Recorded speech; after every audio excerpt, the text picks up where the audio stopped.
হেই কি অবস্থা সবার। এখন কথা হবে বরবাদ নিয়ে। তো বরবাদের স্টোরি কিরকম হবে, এখন অনেকেই ভাবছেন যে একটা টিজার দেখেই গল্প সম্পর্কে কিভাবে আইডিয়া করা যায়। এটা আসলে একটা প্রেডিকশন অথবা বলতে পারেন টিজার ব্রেকডাউন। তো সিনেপ্রেমী যারা আছে তাদের মধ্যে কিন্তু অনেক প্রশ্ন জাগে একটা টিজার বা ট্রেলার দেখার পরে। তারা অনেক কিছু নিয়ে অনেক প্রেডিকশন সাজায়, মনের মধ্যে অনেক জল্পনা কল্পনা আগে। আজকের ভিডিওটা একটু সেরকম হতে যাচ্ছে। আমরা বিভিন্ন ছোট ছোট ডিটেইল দেখে বোঝার চেষ্টা করব যে আসলে অ্যাকচুয়ালি সিনেমার গল্প কিরকম হতে পারে। এখন এমন না যে আমি যেটা বললাম সেটাই হবে, বাট এই যে বললাম সিনে প্রেমী হিসেবে সবাই চায় এরকম একটা প্রেডিকশন করতে, এবং এই ব্যাপারটা কিন্তু বেশ ইন্টারেস্টিং। এখন একটা টিজার দেখে কিন্তু একটা সিনেমা সম্পর্কে তেমন কোনো ধারণা পাওয়া যায় না, কারণ এখানে একদমই শর্ট খুবই ইন্টারেস্টিং কিছু গ্লিম্পস দেখানো হয়, বাট ট্রেলার দেখে কিন্তু এর থেকে আরেকটু বেশি ধারণা পাওয়া যায়। সো আমরা টিজার দেখেই প্রেডিক্ট করব যে আসলে সিনেমার গল্প কিরকম হতে পারে। চলুন শুরু করা যাক। শুরু থেকেই শাকিব খানের ক্যারেক্টারটা একটা ব্যাডাস ক্যারেক্টার, খুবই জঘন্য মানের একটা ক্যারেক্টার। তিনি রেপ করে,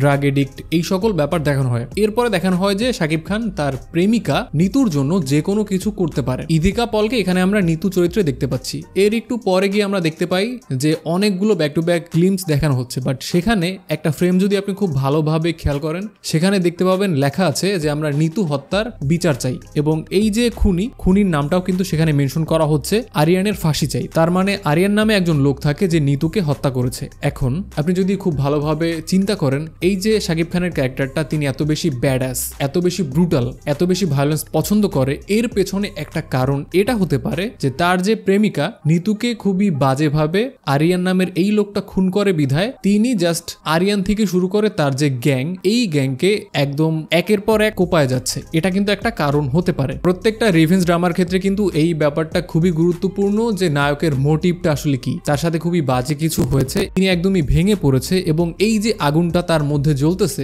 এর মাধ্যমে এটা কিন্তু ক্যারেক্টারটাকে সামনে নিয়ে যাচ্ছে, এবং এটা কিন্তু বেশ ভালো একটা টেমপ্লেট হতে পারে রিভেঞ্জ ড্রামার জন্য। বাট সব থেকে ইন্টারেস্টিং যে টেমপ্লেটটা, সব থেকে স্ট্রং যে টেমপ্লেটটা, সেটা হলো বাবা মায়ের ইমোশনটা যদি অ্যাড করা হয় সেটা কিন্তু খুব ভালোভাবে ওয়ার্ক করে। আপনি জাস্ট সাউথের সিনেমাগুলোর দিকে যদি তাকান, সেখানে দেখতে পাবেন খুব সাকসেসফুল যে সিনেমাগুলো আছে সেই সিনেমাগুলোর ক্ষেত্রে এই ব্যাপারটা কিন্তু বারবার রিপিট হচ্ছে। কেজিএফ এর ক্ষেত্রে ধরেন, সেখানেও মায়ের ইমোশন ছিল। জাওয়ানের ক্ষেত্রে ধরেন, সেখানেও বাবা মায়ের একটা ইমোশন আছে। সাউথের যে সকল পিওর কমার্শিয়াল সিনেমা একদম বক্স অফিসে চরম লেভেলের বিজনেস করেছে, ম্যাক্সিমাম সিনেমার ক্ষেত্রেই কিন্তু আপনি এই কোর ইমোশনটা খুঁজে পাবেন, বাবা মায়ের একটা ইমোশন। এখানে যদি এমনটা হয় যে গার্লফ্রেন্ডের সাথে বাজে কিছু হয়েছে বিধায় এই ক্যারেক্টারটা এত বেশি ট্রিগার্ড হয়ে গেছে কারণ এই মানুষটাকে তিনি পাগলের মতো ভালোবেসেছে, এই ব্যাপারটাও কিন্তু খুব ভালো ওয়ার্ক করতে পারে। টিজারে যিশু সেনগুপ্তর যে পোর্শনটা থাকে সেটা কিন্তু খুবই ফাস্ট সামনে এগিয়ে যায়। তো খুব সূক্ষ্মভাবে যদি ব্যাপারগুলো আপনি খেয়াল করেন, সেখানে আপনি দেখতে পাবেন যে একটা থানা সম্ভবত,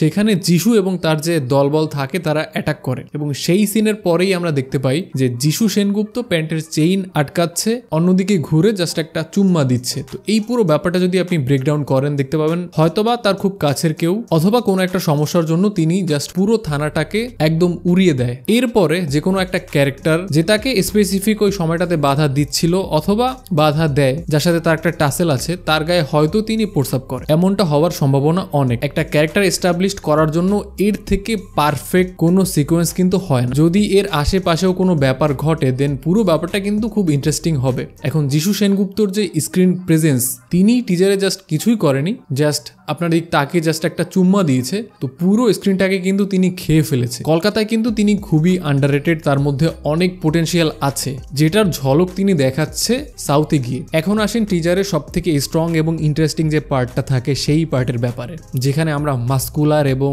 আরো মারাত্মক লেভেলের একটা শাকিব খানকে দেখতে পাই, যাকে দেখতে এই যে শাকিব খান থাকে তার থেকে অনেক বেশি হেভি, অনেক বেশি ব্যাডাস দেখাচ্ছে। জাস্ট কয়েকটা সেকেন্ডের জন্য তার ফেসের একটা পোর্শন টিজারের একদম শেষ পোর্শনে গিয়ে দেখানো হচ্ছে। এখন এই শাকিব খান আসলে কে? এখানে হয়তোবা Shakib Khan double role play করবে, কারণ দুইটা শাকিব খানের মধ্যে কিন্তু হিউজ একটা ডিফারেন্স আপনি দেখতে পাবেন, সেটা ফিটনেসের দিক থেকেও এবং লুকের দিক থেকেও। তো এমনটা হতে পারে যে অ্যাকচুয়াল শাকিব খান, যিনি তার গার্লফ্রেন্ডের জন্য বা তার বউয়ের জন্য পুরো সিনেমা জুড়ে ফাইট করে যাচ্ছে, বাট যিশু সেনগুপ্তের বন্ধুত্বের সাথে কোনোভাবেই পেরে উঠতেছে না। তো ফাইনালি যখন এই ক্যারেক্টারটা একদমই ডাউন হয়ে যাবে তখন তার একটা যমজ ভাই আরেক শাকিব খানের এন্ট্রি হবে। এই শাকিব খান জাস্ট যিশু সেনগুপ্তকে একদম ধরাশায়ী করে ফেলবে অথবা বিনাশ করে ফেলবে, আপনি যেটাই বলেন। এরকম যদি হয়, সিনেমার একদম শেষ পোর্শনে গিয়ে যদি এরকম চমৎকার একটা সারপ্রাইজ সিনেমায় রাখা হয়, সেখানে সিনেমা হল জাস্ট স্টেডিয়াম হয়ে যাবে। এবং আপনি জাস্ট চিন্তা করেন ওই শাকিব খানের যে লুক এবং তার যে অ্যাটিটিউড আমরা এই টিজারেই দেখতে পেয়েছি,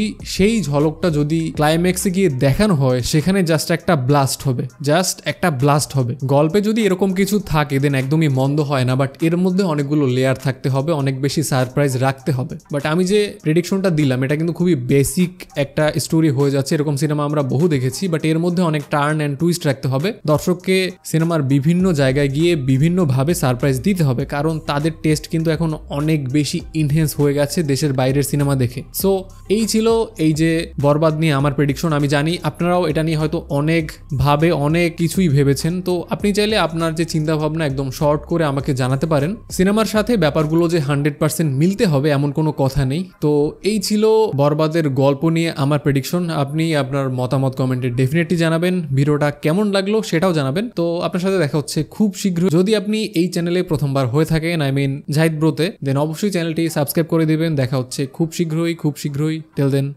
টাটা।